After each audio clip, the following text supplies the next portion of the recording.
about Diddy and his oil parties with these 18-year-olds. Like, do I think it's good? No. I want to beat up their dad, but other than that, I don't really give a... All right, we're back with Sean Diddy Combs. Is it Diddy today? Because sometimes you're Puffy and sometimes you're Diddy. Or sometimes you're Daddy. What are you today? I'm so confused today with it, as long as you say it in a nice way. Joe Rogan just dropped something wild, and the internet can't stop talking about it.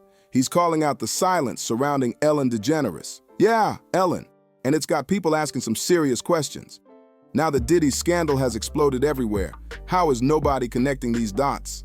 Ellen's name keeps sliding back into the conversation, and it's starting to look real suspicious that everyone's pretending they don't see it. When Diddy got arrested on those heavy charges, social media went into full investigation mode. People started digging through old interviews, clips, and talk show appearances. I guess Diddy just kept people at his houses because he's got multiple houses, and he's just had freak out part. Look at him, look at Saucy said down and go, Saucy. Yeah, no, Saucy's crazy. Have you seen Saucy? And suddenly, the internet found something strange. A bunch of old moments of Diddy and Ellen acting super tight on her show, laughing about those infamous parties that now look way too sketchy. And now, Joe Rogan's putting a spotlight on it, saying what most people won't dare say out loud. According to Rogan, there's a reason why Ellen's name is being protected. Nobody's pressing her about her connection to Diddy, even though she had him on her show multiple times and literally joked with him about those parties. The same parties now sitting at the center of criminal investigations. When you really think about it, the silence is screaming. It's like everyone's pretending not to notice. But Rogan sure did. As you may have heard, this summer there were allegations of a toxic work environment at our show, and then there was an investigation. I learned that things happened here that never should have happened. I take that very seriously, and I want to say I am so sorry to the people who were affected. And just when you think that's wild enough, it gets even crazier. Remember when Ellen's show got canceled back in 2022 after that toxic workplace scandal?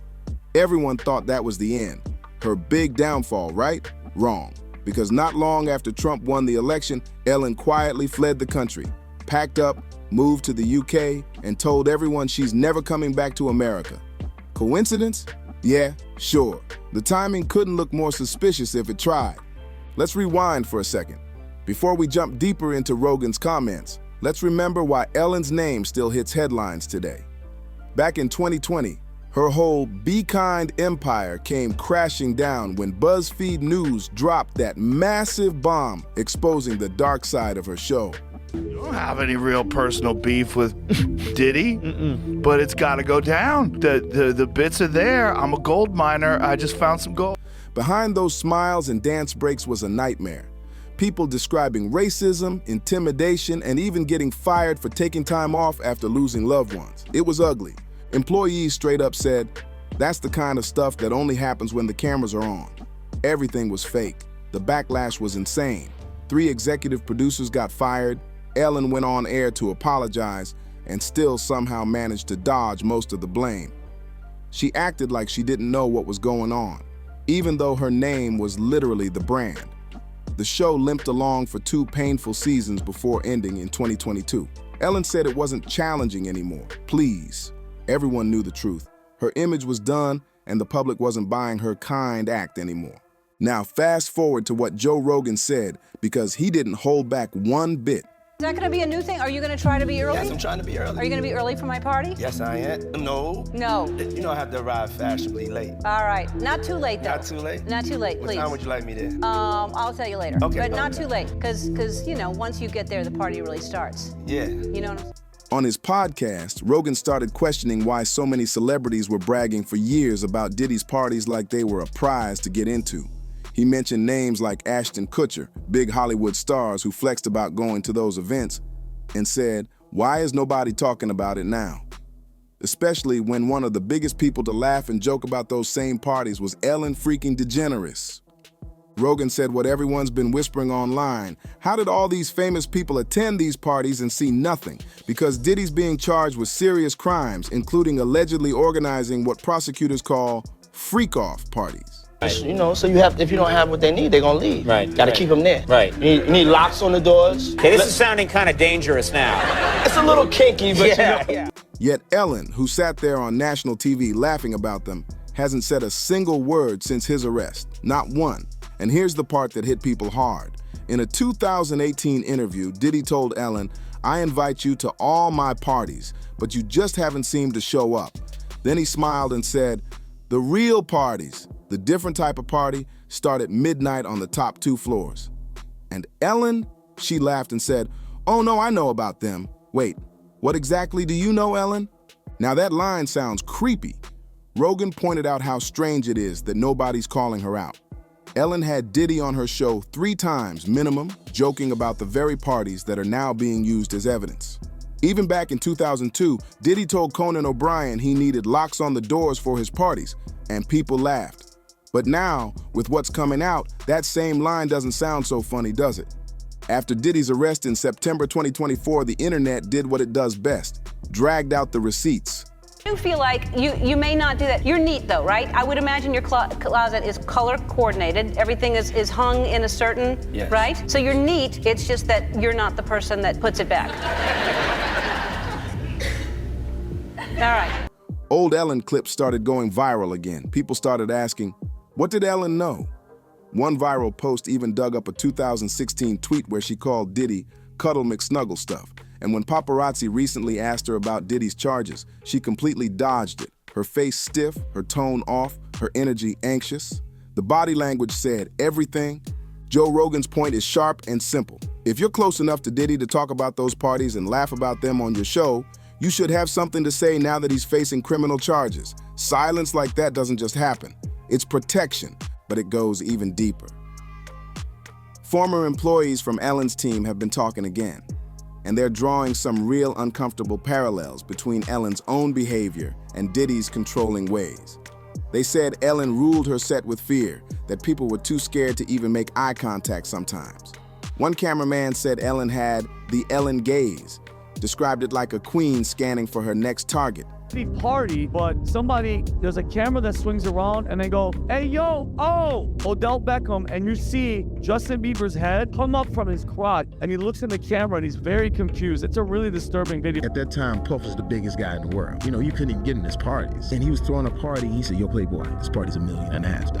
I said, for what? I mean, what do you say that? It costs $1.5 million to throw this party. I said, Puff, I love it. The party's amazing. Yes, the mayor is here and everything. I said, but that's too much money. I said, you come to my place in LA? I'll throw you a party for $400 that will rival this party. And he got a little mad. He was like, yo, no, I'm known for this. Don't. Another insider claimed she banned Gordon Ramsay for 8 years just because he made a joke about her cooking. Wild. The pattern is the same. Control, fear, silence. Ellen ruled her show with an iron grip, just like Diddy allegedly ruled his inner circle. Both had people too scared, too loyal, or too tied up in the power to speak out. That's the kind of environment that hides secrets for years. Now here's where things get really crazy. Big celebs have been on record praising Diddy's parties for decades. LeBron James once said, ain't no party like a Diddy party. Ben Stiller was even in one of Diddy's music videos hyping them up. But Ellen? She's the only one who admitted on camera that she knew about the different kind of parties. This leads me to the perfect thing, because I would like you to clear something up. There's a lot of talk going on with Chris Brown being at your place in Miami, and you arranging Chris and Rihanna getting back together. And it's my house, and I'm allowed to give my house to whoever I want to give my house to. That's number one. Number two is that I'm the type of person that I don't cast a stone or cast a judgment on anybody. And so if a friend or friends ask me for a favor, then I'm going to be there for a favor. That's next level involvement. And that's exactly why Rogan's eyebrows are raised. And let's not forget Ellen's hypocrisy. In 2009, right after the Chris Brown and Rihanna scandal, she called out Diddy on her show for letting Chris crash at his house. She said, I don't want any girl thinking it's okay to go back to a guy who hit her. But fast forward to 2020, and Ellen's own staff were accusing her of verbal abuse, intimidation, and manipulation. The irony is painful. Then came late 2024.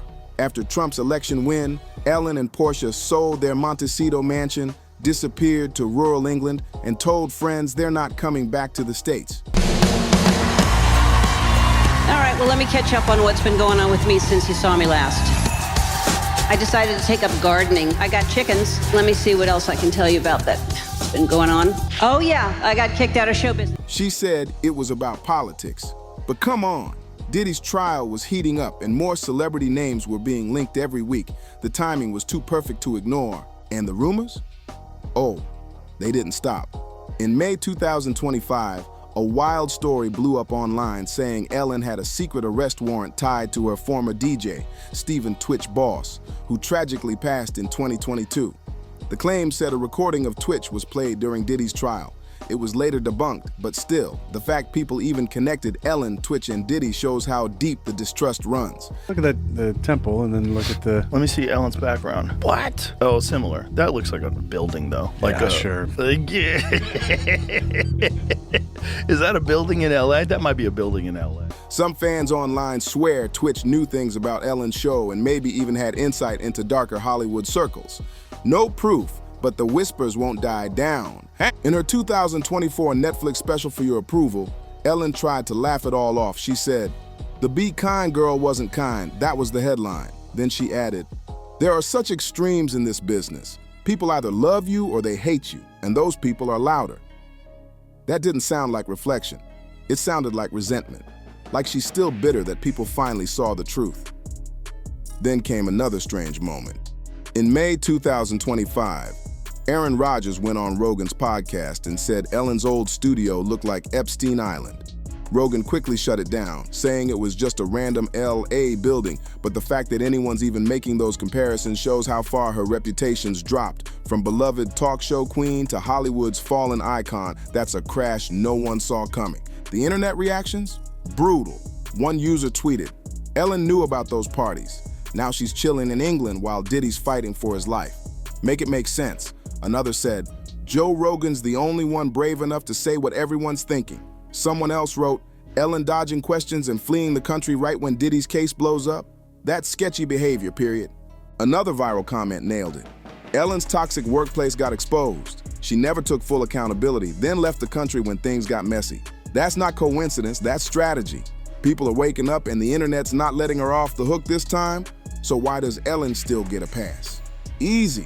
She's still got powerful Hollywood allies. Even though her show's over and her reputation's cracked, she's still rich, connected, and protected. But that shield's getting thinner. People like Joe Rogan, with platforms bigger than any network, are now saying what the traditional media won't. Rogan's whole brand is calling out hypocrisy. And when he looks at Ellen, he sees it clear as day. She talked about those parties, joked with Diddy about them, admitted she knew, and now she's pretending none of it happened. That's not ignorance, that's avoidance. The title, "Ellen Might Be Worse Than Diddy," doesn't mean she's done something illegal.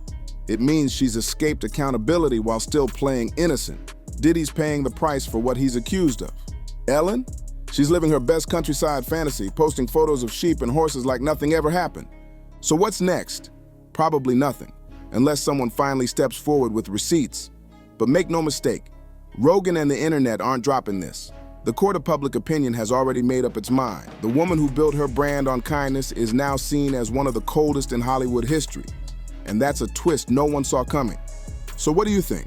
Did Ellen really know more than she's letting on about Diddy's secret world? Drop your thoughts in the comments below. Hit that like button, smash subscribe, share this video with someone who loves real stories, and stay tuned because the next one we're dropping, it's way juicier than this.